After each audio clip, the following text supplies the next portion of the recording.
Hey guys, I had to pause it earlier so I could get myself together for work.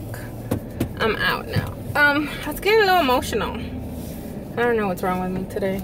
I'm actually off my monthly cycle this week, so it's not that. So that's why I feel like I've lost more pounds this week, because I am not on my cycle this week at all. It's been on and off since surgery, and this week it's been off. And the bowel movements are still the same. I get one a week, which is starting to worry me.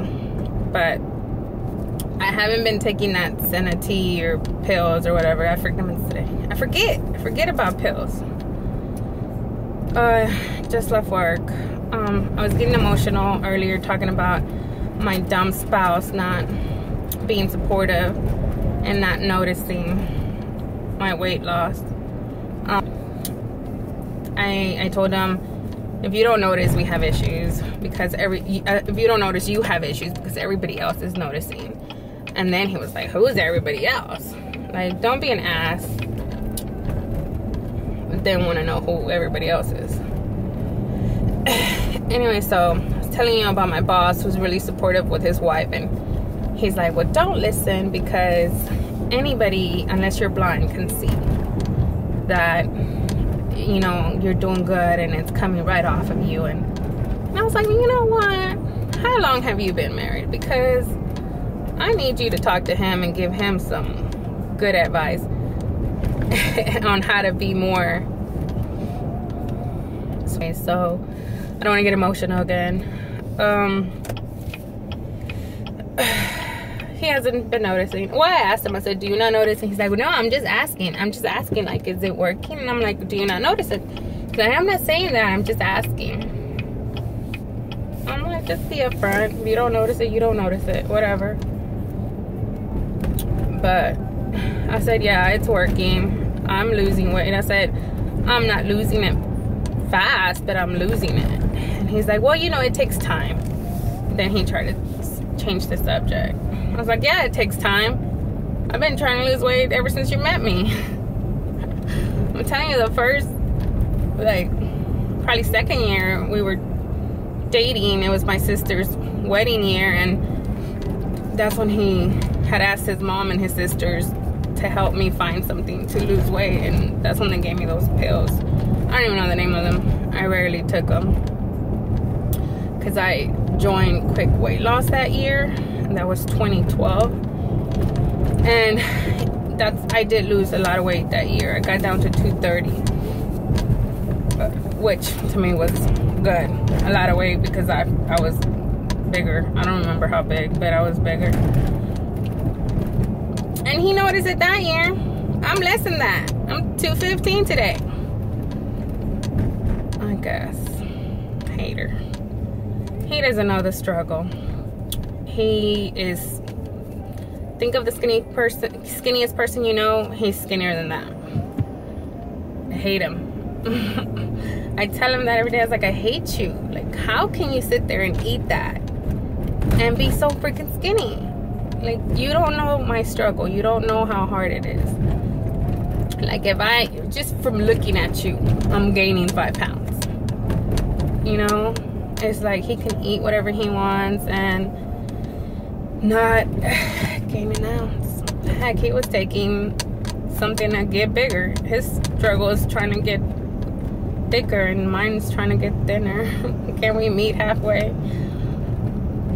I was like, if I could take my chunkiness and give you some of it, I would gladly give you half. But I cannot. So yeah, I feel like some skinny people, or him, do not understand what the struggle is.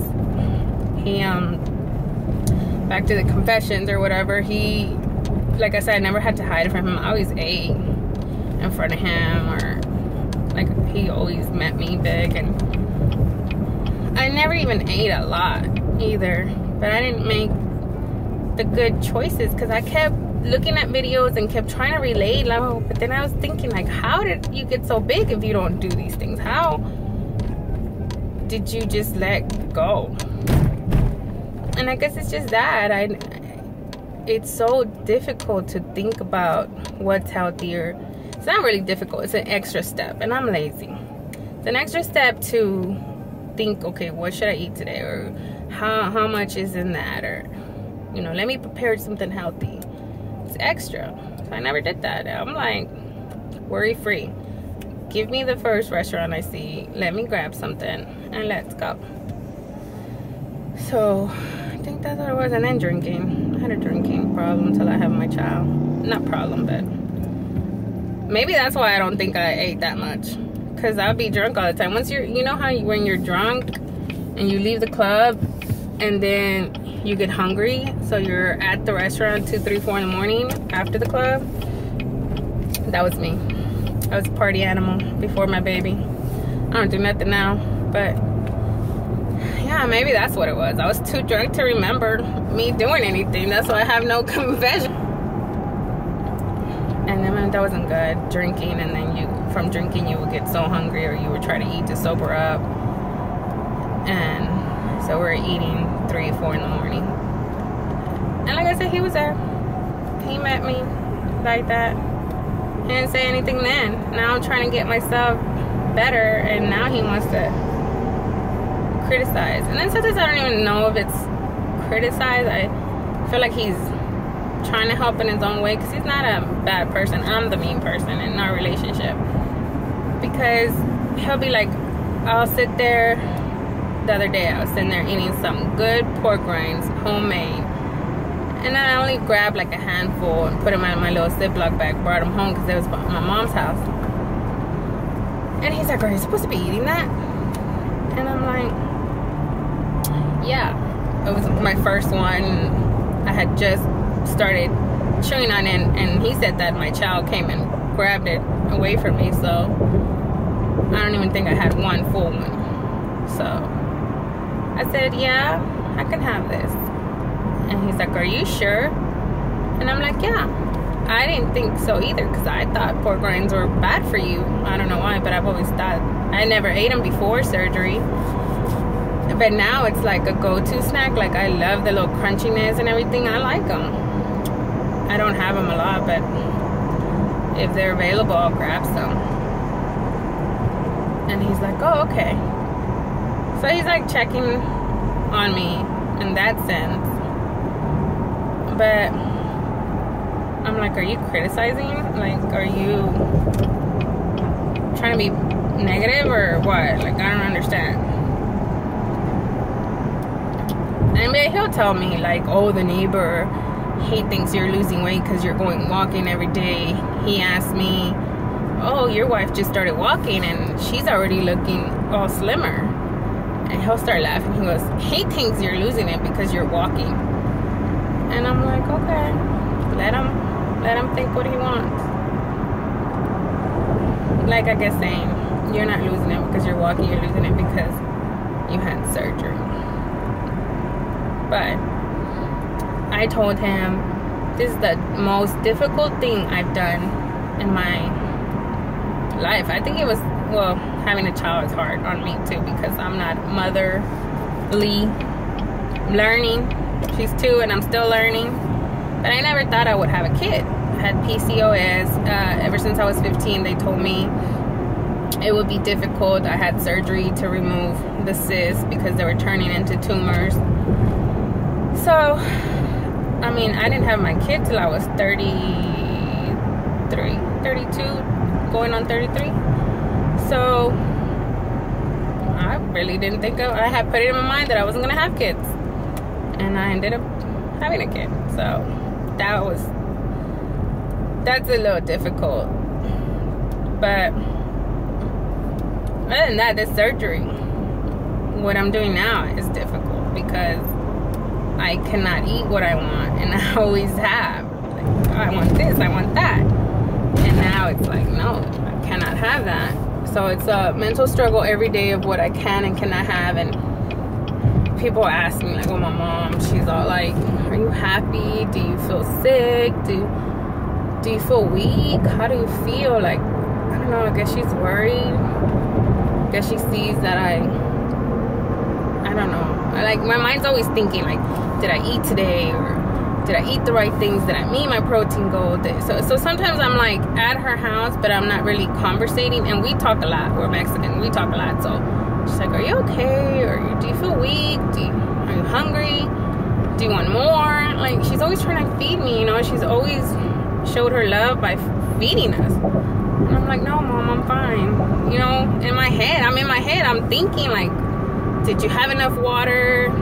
You know, I'm not weak. I'm not feeling sick. I'm just now still trying to get used to the sleeps. Still trying to see if I'm doing things right. So it's not first nature to me. I'm not a morning person, and I've always done caffeine. And I don't do my morning stop at Starbucks. So I have cut down on caffeine. If I have some, I'll have that Projo, because I ordered a bunch of it and I still have a whole bunch. But that's as much as caffeine as I have. It doesn't compare to Starbucks and my sugar. And yeah, I don't have sugar, so I can't be hype. I can't be always hype and happy, Mom. Like, gosh. She wasn't for the surgery at all either. Like, I didn't even tell her. I saw,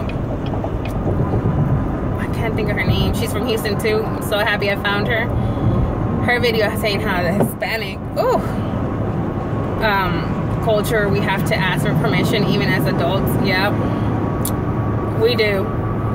So I was not gonna go there. So I didn't tell anybody. Like, my surgery is so last minute, so like out of the blue. I've been researching it. I had seen a couple doctors in Mexico because I knew I couldn't afford it here, and my insurance wouldn't. I thought my insurance would cover it until I started doing all the tests that the doctor sent me to do. Then they say I went through a midlife crisis. Which, how old do you have to be go through a midlife crisis? I don't think I'm at midlife yet. Anyways, doctor called me in May, and he's like, we're having a summer special. If you get surgery this month, you know, we have some kind of summer special, you'll save. And then in Mexico, the dollar was really super high, so I was like, oh, it's the best time to do it. You know, it's summer, it's cheap, I would save so much money, you know. So I'm like, you know, I've been putting it off long enough. I had told the doctor I was going to go in December. I never went. I kept just putting it off. And with that call, I was like, it's a sign. So I was like, okay, May 5th. And he said, okay, well, do all these tests. And if you want to do them over there, do this test and come and be ready. You know, the blood work and EKG and ultrasound and all this. So I took off that Friday and went to the doctor and here in Houston and did all my little tests. And then I get my results and I sent them to him. I saw a lot of red. Like, a lot of the results were in red, and I'm like, oh, cholesterol, this. And I had not been to the doctor since I had Bella. Like 2 years. I hate the doctor. I don't go to the doctor. And I had been feeling sick a lot lately. It started off with a bad reaction to some medicine. And I had never had an allergic reaction to anything. And I had an allergic reaction, and I got really scared, and I felt really sick. And that started in April. So I'm like, okay, maybe they'll find something is wrong with me. Sure enough, type 2 diabetes, the doctor said. And I'm like, what? How long have I had this diabetes? Like, type 2 diabetes? Don't I get a, maybe I've been feeling sick, but I thought it was the allergic reaction to the medicine. But you know, how can an allergic reaction make you feel sick for that long? Sure enough, I probably had it, he said, since I had my child, but I don't let a cold knock me down. Like, I'll have a cold and I'll still go to work. I'll still be out and about. I'm not gonna let a little cold knock me down. So I wouldn't feel good, but I still had to go on. Like, who's gonna take care of my child? Who's gonna go to work for me? You know, I'm really independent. Who's gonna do this stuff for me? So he told me type 2 diabetes. I like lost it. He's like, do you want to get on this medication because it's, you know, your sugar levels are really high and that's why you're feeling sick, and we could put you on. He gave me, I don't know, he gave me a bunch of options. I went blank after he said type 2 diabetes. I don't really know what the options were. I didn't pay attention, and he said my cholesterol and this and that, and I was, you know, I know I was overweight, that I was obese. I forgot the word he used, but extremely overweight or something. I have to read my chart because he even put it down on the chart, and I was like, what? I don't even eat sugar. I started saying, I don't even eat this, I don't even eat candy, I don't even eat none of this junk food at home and sweet bread. I don't eat any of that. There I go again, saying I don't do anything, which, I mean, I really don't. It could be there for weeks. I could go buy it and I'll just forget about it. It's rare when I do want it. But anyways, I had it, so I must have been doing something. So that was another sign for me. I was like, great, I have diabetes. I'm not taking medicine. I can't remember to take the darn medicine. I'm not gonna go through this. So I called my doctor in Mexico, the bariatric doctor, and he's like, well, now you're gonna have to do not the sleeve, what is the other one called? RNY? And I said, I don't want to do that. I said, I don't want to do that. He said, well, that's the one we recommend for diabetic patients. And I was like, well, you know, if the VSG cannot help me, then I get on medication, because I don't want to do the other one. I had never researched it. I knew nothing about it. I feel like he was trying to sell me on something else. But once he saw, I was like, no, I don't want to do that one. I don't know anything about it. And I'm going to go get surgery in 3 weeks. Plus, I had already asked for a loan to cover the VSG at my job. Like, you know, it was a lot cheaper, but I had asked for that loan. And to get the RNY, it's going to be much more. So I'm like, my loan was already in process. It was already on its way. And I had already my mindset. I couldn't just change it in 2-3 weeks. I've been researching this for like a year. So I was like, no, if it's not the VSG, then I don't need anything. Forget it. So I was about to back out last minute. Like I said, it was all in 1 month. 3 weeks felt like. So when I told Eddie, I said, Eddie's my dude, my asshole dude. I told him, I was like, look, I'm gonna go. The doctor called me and he said he has a special. I'm gonna go for Memorial Weekend. If you want to go, great. If you don't, then great. Let me know. And he's like, well, I'll go with you. And then, but at first he was like, do you still want to do that? Like, you're still with that? And I'm like, yes, I'm still with that. Like, I'm still 255.